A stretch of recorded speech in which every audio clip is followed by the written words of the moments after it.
인간관계는 복잡하고 미묘합니다. 특히 상대방이 나를 어떻게 생각하는지, 어떤 태도로 대하는지를 알아차리기란 쉽지 않습니다.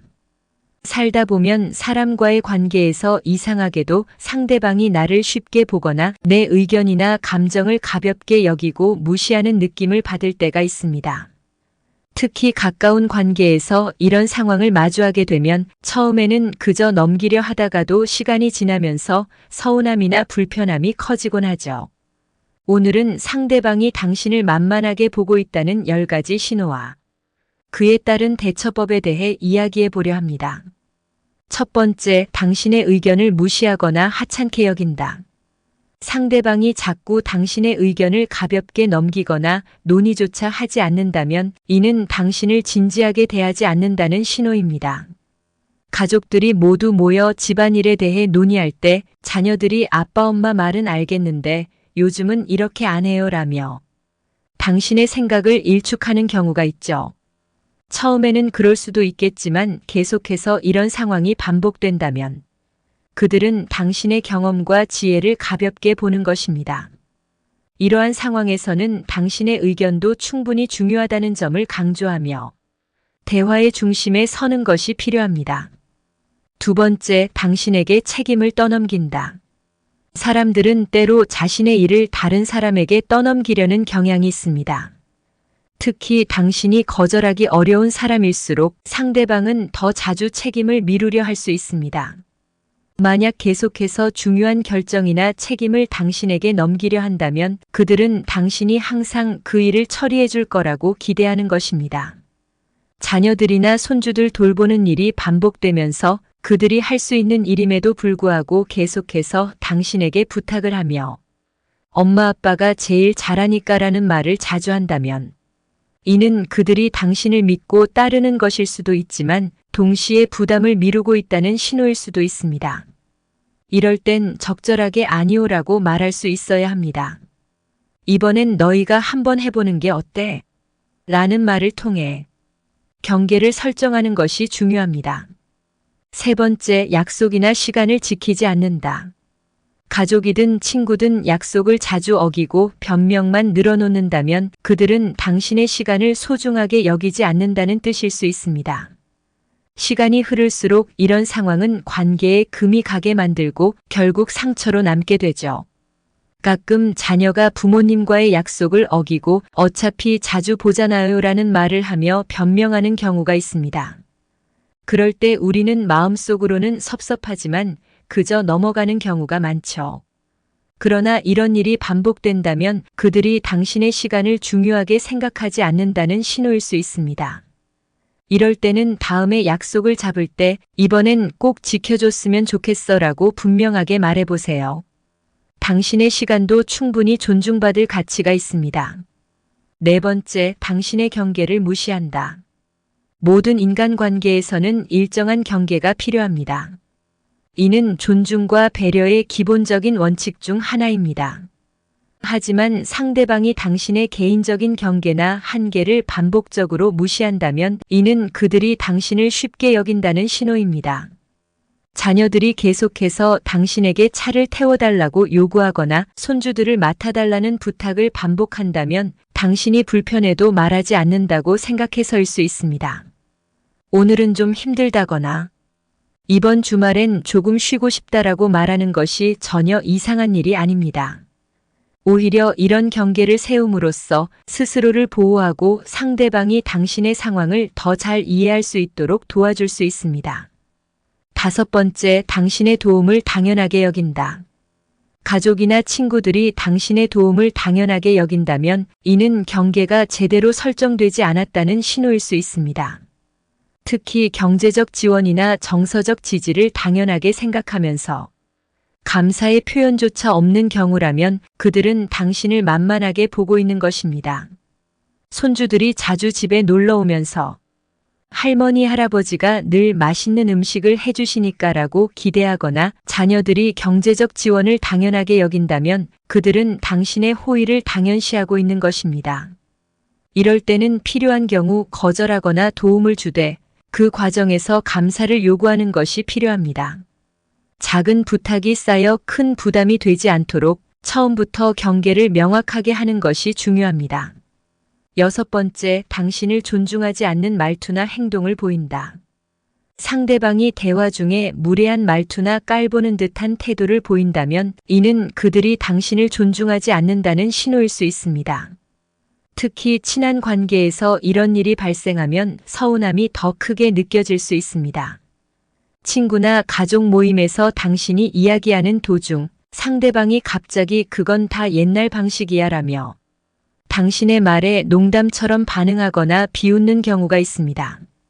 예를 들어 당신이 건강에 좋은 음식이나 옛날에 효과가 좋았던 치료법을 이야기하는데 상대방이 그런 걸 아직도 믿어? 라는 식으로 가볍게 넘기는 태도를 보일 때가 있죠. 이런 상황은 그들이 당신의 경험이나 지식을 가볍게 여긴다는 의미일 수 있습니다. 이럴 때는 내 경험도 존중받고 싶어라고 부드럽게 말하는 것이 중요합니다. 상대방이 의도하지 않았더라도 그들이 당신의 말을 소홀히 대한다는 것을 느꼈다는 점을 표현하는 것이 필요합니다. 그래야 서로의 감정을 더 잘 이해할 수 있고 대화가 건전하게 이어질 수 있습니다. 7번째, 사과하지 않는다.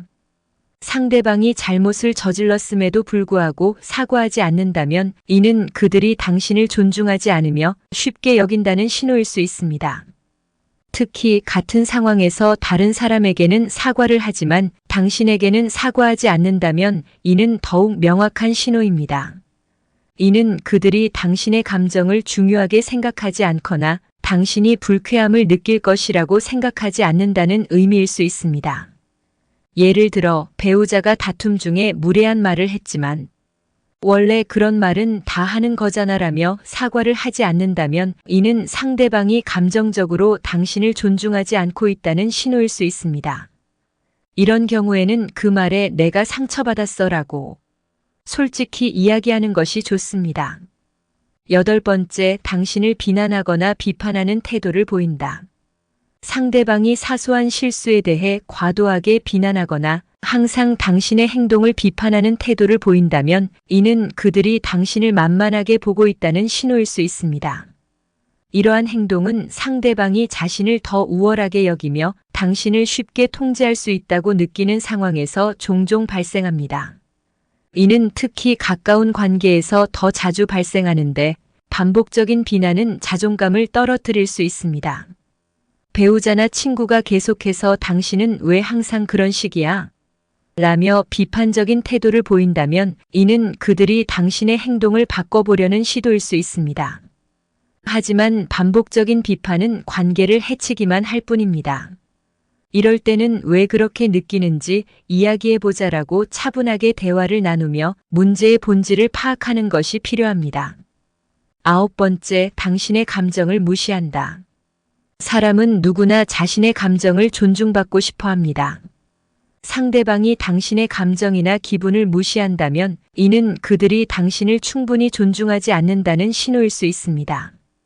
가족이나 친구에게 힘든 상황을 털어놓았을 때 그 정도는 별일 아니야 라며 가볍게 넘기려 한다면 그들은 당신의 감정을 제대로 이해하지 못하고 있는 것입니다.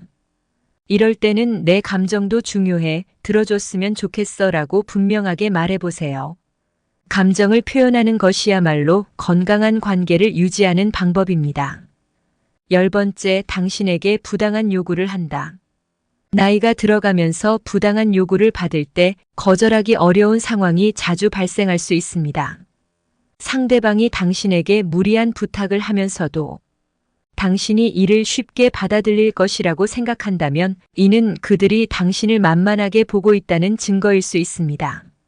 자녀가 부모님께 계속해서 경제적인 지원을 요청하거나 친척들이 당신에게 반복적으로 힘든 일을 부탁하면서도 이를 당연하게 여긴다면 그들은 당신을 존중하지 않는 것입니다. 또한 은퇴 후에도 직장에서 무리한 일을 계속 부탁받는다면 이는 그들이 당신의 경계를 인정하지 않고 있다는 뜻입니다. 지금까지 상대방이 나를 만만하게 보고 있다는 10가지 신호에 대해 살펴보았습니다. 그럼 이제 왜 상대방이 이런 태도를 보이는지에 대해 생각해 볼 필요가 있습니다. 사람들은 종종 의도하지 않게 상대방을 가볍게 여기게 되는데 그 원인은 여러 가지가 있을 수 있습니다. 첫째로 관계에서 명확한 경계를 설정하지 않았을 때 상대방이 당신을 쉽게 보게 될 가능성이 높습니다. 특히 가까운 가족이나 친구일수록 서로의 역할이나 책임에 대해 명확히 이야기하지 않으면 점차 한쪽이 더 많은 부담을 지게 되는 상황이 생길 수 있습니다. 처음에는 작은 부탁이었을지 모르지만 시간이 지남에 따라 그 부담이 커지면서 당신을 항상 도움을 줄 사람으로 여기게 되는 것입니다. 둘째로 자신의 감정이나 생각을 충분히 표현하지 못하는 경우도 상대방이 당신을 만만하게 보게 만드는 원인이 될 수 있습니다. 많은 사람들은 갈등을 피하기 위해 자신의 진짜 감정을 억누르거나 상대방의 요구를 거절하지 못하는 경우가 많습니다. 그러나 이런 상황이 반복되면 상대방은 당신이 불만이 없거나 무엇이든 받아들일 준비가 되어 있다고 착각하게 됩니다. 셋째로 상대방이 당신의 행동이나 반응에 익숙해졌기 때문일 수 있습니다. 오랜 시간 동안 같은 방식으로 관계를 유지하다 보면 상대방은 당신의 반응 패턴을 예측하게 되고 그 예측에 따라 행동하게 됩니다. 예를 들어 당신이 늘 상대방의 부탁을 들어줬다면 그들은 당연히 당신이 앞으로도 계속 그렇게 할 것이라고 믿게 되는 것이죠. 이것이 습관화되면 상대방은 점점 더 당신을 만만하게 여기게 됩니다. 넷째로 당신의 자존감도 중요한 요소입니다. 스스로를 얼마나 존중하고 있는지가 상대방의 태도에 영향을 미칩니다. 자존감이 낮으면 자신의 의견이나 감정을 적극적으로 표현하지 못하고 상대방이 무리한 요구를 할 때도 쉽게 받아들이게 됩니다. 그러다 보면 상대방은 당신이 거절하지 않을 것이라는 생각에 더 쉽게 무례한 태도를 취할 수 있습니다. 마지막으로 상대방의 성격이나 환경적인 요인도 무시할 수 없습니다. 상대방이 원래 다른 사람의 감정을 잘 고려하지 않는 성격일 수도 있고 혹은 스트레스가 많거나 심리적으로 불안정한 상황일 수도 있습니다. 이런 경우 그들은 자신의 감정을 조절하지 못하고 당신을 만만하게 대하면서 감정을 풀려고 할 가능성도 있습니다. 이처럼 상대방이 당신을 만만하게 보는 데에는 다양한 이유가 존재합니다. 그렇지만 가장 중요한 것은 이러한 상황을 인식하고 더 이상 그대로 두지 않으려는 당신의 의지입니다. 오늘의 영상 어떠셨나요? 마무리하며 우리는 나이가 들수록 인간관계에서 더 많은 여유와 배려를 가지게 되지만 그럼에도 불구하고 스스로를 지키고 존중받아야 할 필요성은 변하지 않습니다. 특히 은퇴를 준비하는 시기에는 더 이상 얽매이지 않고 마음의 평화를 누릴 자격이 있다는 점을 기억하는 것이 중요합니다. 이제는 더 이상 상대방의 요구에 끌려다니기보다는 자신이 원하는 삶을 추구할 수 있는 시간입니다.